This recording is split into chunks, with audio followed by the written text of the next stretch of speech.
जानना चाहते हैं कि मेंढक की शादी कैसे होती है। इस रस्म में मेंढकी को बिठाकर जिस्म पर तेल लगाया जाता है। उसके बाद उसे कुछ समय के लिए छोड़ दिया जाता है और पानी से नहलाया जाता है और उसके विवाह के दिन के लिए तैयार किया जाता है। आगे पढ़े पूरी डिटेल। धर्मों, जातियों, समुदायों में हमारी विविधता के कारण भारत में हजारों त्योहार, परंपराएं और रीति रिवाज हैं जिनका पालन किया जाता है।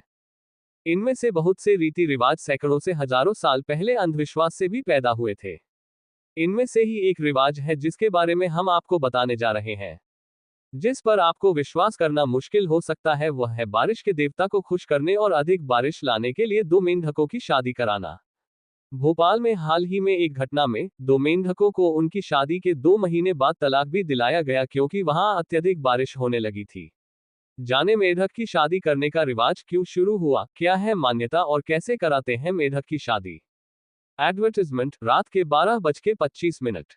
मेंढक की शादी क्यों। भारत एक उष्णकटिबंधीय देश है और एक अनुकूल दक्षिण पश्चिम ग्रीष्म मानसून यहाँ फसलों की सिंचाई के लिए पानी सुरक्षित करने के लिए बहुत ही महत्वपूर्ण है। ऐसे में यदि किसी विशेष वर्ष में अच्छी बारिश नहीं होती है तो पानी की कमी हो जाती है, जिसके परिणामस्वरूप औसत से कम फसल की पैदावार होती है, जो कि दक्षिणी और पूर्वी महाराष्ट्र, उत्तरी कर्नाटक, आंध्र प्रदेश, ओडिशा, गुजरात, तेलंगाना और राजस्थान जैसे प्रमुख क्षेत्रों में हर साल होता है। वर्षा पर निर्भरता ने मेंढक की शादी जैसे अनुष्ठानों को जन्म दिया। चूंकि भारत एक कृषि प्रधान देश है, इसलिए एक बड़ी आबादी अपनी आय के स्रोत के रूप में खेती पर निर्भर करती है।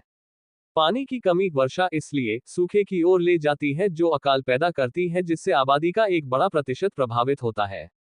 उदाहरण के लिए 1972 के महाराष्ट्र सूखे में 2.5 करोड़ लोग प्रभावित हुए थे। अच्छे मानसून पर इस निर्भरता ने वर्षा देवताओं को प्रसन्न करने और प्रचुर मात्रा में वर्षा लाने के लिए कई अनुष्ठानों को जन्म दिया है। इन्हीं लोकप्रिय रस्मों में से एक है मेंढक की शादी। एक रस्म के रूप में मेंढक की शादी।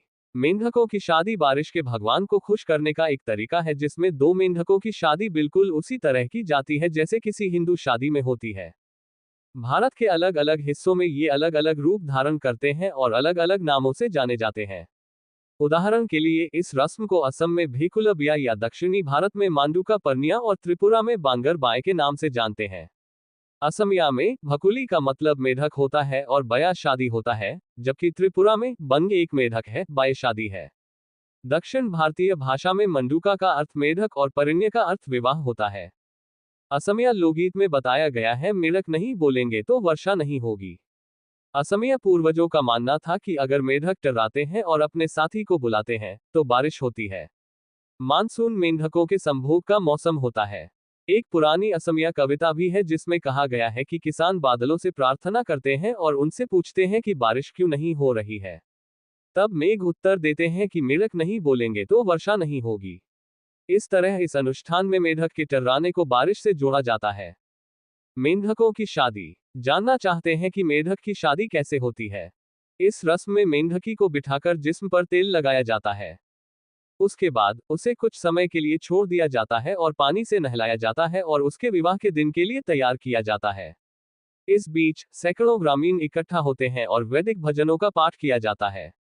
बाद में मेंढकी को सिंदूर लगाकर जीवन भर के लिए अपने साथी से बांध दिया जाता है। एक बार शादी हो जाने के बाद दुल्हन को एक सजी हुई हाथ गाड़ी में दूल्हे के घर भेजा जाता है। बाद में जोड़े को तालाब में छोड़ दिया जाता है और फिर लोग बारिश के लिए भगवान से प्रार्थना करते हैं।